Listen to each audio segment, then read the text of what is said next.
Good morning and welcome to Drew's Book Reviews, or maybe it's afternoon where you are. I don't know. Whenever you're watching this, good day all around.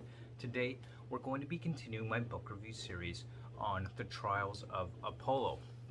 This time, I'm actually going to be reviewing Book 4, The Tyrants' Tomb. Last time I said that Book 3 was Book 4, so that was a mistake on my part. So thank you to a viewer for pointing that out. I didn't even think about it until after I had already put up the video. So The Burning Maze, which was my last review, was actually Book 3. Today we're talking about the actual Book 4, The Tyrants' Tomb. So if you want to hear more what I thought of this book, stay tuned, that is coming right up.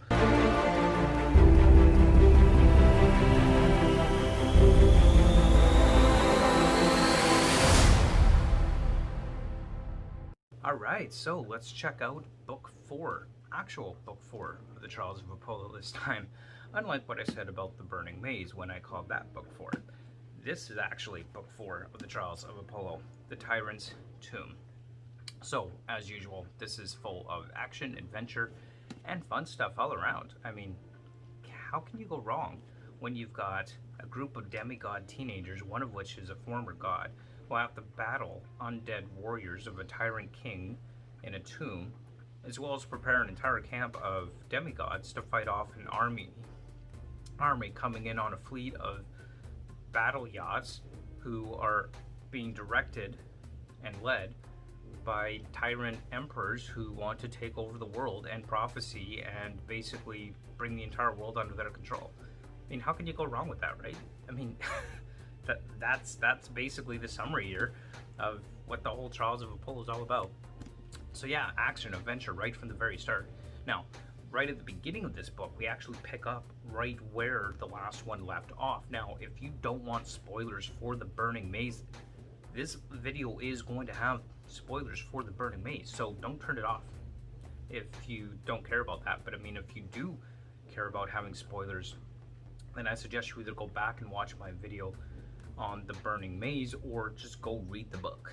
Anyway, this picks up right from where we left off with the last book, Jason's funeral procession, essentially, with our characters and our main people. We got Apollo, who is now used to be a god, now he's condemned to live his life as a mortal teenager, basically. And then of course we got Meg and the Dryads and the Nymphs and all the demigods at the camp are out to try and, well, defeat this emperor and all their battle-hardened warriors and their fleet of, militarized yachts and all this kind of stuff. So they're trying to bring that to an end in order to save the world.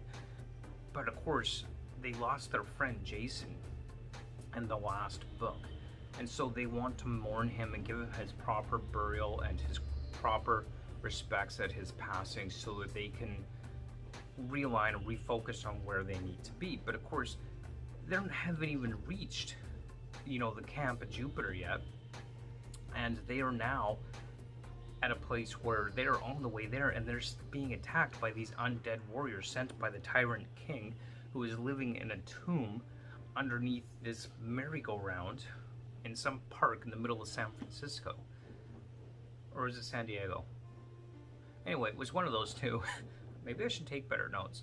Anyway, so the point is that they're being attacked by the undead warriors of a tyrant king who is seeking to help the emperors and is aligned with them to bring about the overthrow of the world so they can come under the control and reign of the tyrant emperors. And that is essentially what's going on within this book. And that's kind of where our story is at this point. So our triumvirate, I'm probably pronouncing that wrong. Anyway, we have this group of 3 evil emperors, Caligula, Commodus, and Nero, who are the 3 emperors involved. In addition to this undead king who wants to unleash this army of undead warriors upon the world. Insane, crazy, high action adventure right through it all. Now, Nero doesn't make an appearance in this book, really mentioned, but doesn't really make an appearance. It's mainly focused on Caligula and Commodus and their fleet of battle yachts that are on their way to Camp Jupiter to destroy it, unleash their horde and their army on that. And of course, everybody at Camp Jupiter and the demigods have to fight off this horde. In the meantime, Apollo has to basically rescue Sybil, somehow communicate with a god of silence who has basically cut off all forms of communication for the demigods. So that's making it very difficult for demigods at camp to organize and just basically come out, and basically he's got to kill the god of silence, capture him with Sybil, the oracle, and their last breath in order to perform this ritual to call upon divine help. And it's craziness. And you can imagine for Apollo, this is just getting a little bit insane. I mean, he never wanted to be immortal to begin with, but he's been cursed. He has been punished by his daddy, the god of all gods, to become this mortal teenage boy, and it's some kind of punishment. So he's trying to earn his right back to godhead. So his godly powers slowly begin to, I guess, come back to him throughout this story as he gains in power and strength throughout this story. So he's definitely growing as a character, growing back into his god. It says those interesting concepts that I'm really liking within this book as well is this idea that Apollo used to just be this, bad god. Like he really had this divinity complex. I mean, he was a god, so of course he's going to have this divinity complex, but he really failed to kind of learn a bit about how he behaved as a god when he was Apollo, and that he really didn't care for the people who he was god over, essentially, and that he really treated people quite horrendously and terrible when he was a god. And he never really had that empathy for humanity and for the people that essentially worshipped him. And he never really had that understanding with them. And so he's learning now what it is to be human, and what the experience is like being a human, desperately trying to obtain that help from the gods themselves. And so he's really been put in this position where he has to really learn to empathize and sympathize with being human. So he learns a lot, and in that sense grows a lot as he works his way back towards having that ability to be a god once again.